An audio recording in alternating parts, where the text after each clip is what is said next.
we are again, swimming with sharks. Today is chapter 12, Caught. Granddad, I've only got a week left, moaned Sarah. What if we don't catch them by the time I have to leave? Sarah, Granddad cautioned his impatient granddaughter, if we don't catch them, it means they aren't killing tens, maybe hundreds of sharks. Since your article came out, they may be laying low. Though since your last name is Marshall and not Santos, they might not realize that you were the same girl that they met on their boat. That's true, Sarah admitted. I wish they were meaner, Granddad. I know, I do too. But they know they're breaking the law. I feel badly for other fishermen. Their role isn't as clear.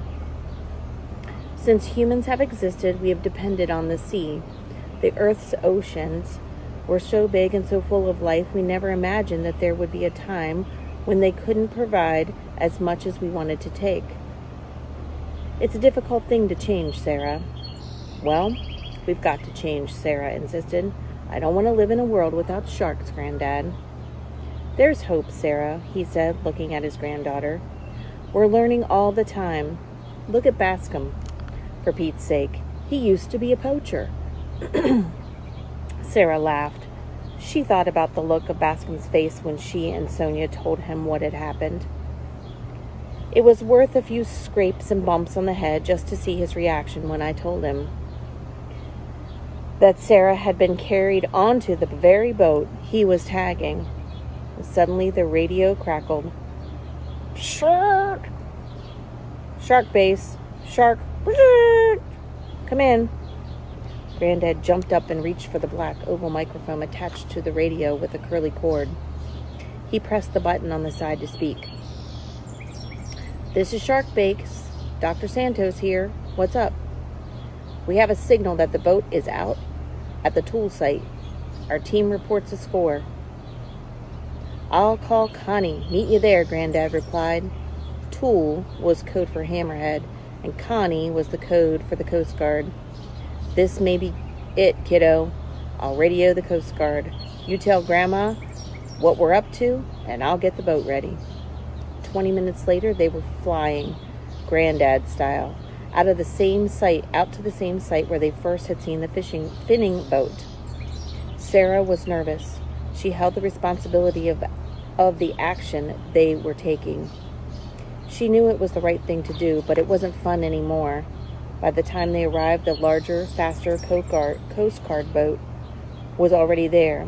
The slippery eel had been boarded, and men were searching the cabins and the holds. Hector was arguing with the Coast Guard captain. Sarah and her grandfather pulled up close so they could hear the conversation. This is an exclusion area, and no one is permitted to shark fish until the reproduction season is over. You know that, said the captain. And you're in the Marine Sanctuary, an underwater park. We aren't shark fishing. Look in our hold. All we keep is redfish, and they're all legal size. Hector was putting up a good argument. I can't help it if a few sharks are hooked in our lines. We release them, I swear. A large man in a uniform approached the captain. Sir, I believe we've got the goods. There's a large stash of frozen fins beneath the captain's waterbed, sir. I can find no carcasses. With that, the two men were handcuffed. Sarah couldn't hear all that was going on, but she knew it wasn't good. Under the bed, she thought? The bed she had been lying on? What do you mean, no carcasses? Sarah asked her grandfather. The shark's fins are about 5% of the total weight of the fish. You're allowed to keep the fins if you're fishing legally for whole sharks. In that case, the fins would be about 5% of your total catch. But they have only fins. Not good. Besides, this is a protected area, and this is the time of year little sharks, like yours, are born. We don't want people catching pregnant sharks. They have a hard enough time as it is, he added grimly. As Sarah watched the scene on the other boat, Hector looked over and recognized Sarah and her grandfather. For a moment, Sarah was frightened. Then Hector hung his head. "He's ashamed," thought Sarah, and turned her head away. Then she thought, "Well, he should be." Other members of the Shark Guards began to arrive. The Coast Guard captain took the two men onto the Coast Guard boat. Sarah watched. Suddenly, Bascom Washington appeared on the slippery eel. "What's he doing there?" Sarah asked, surprised.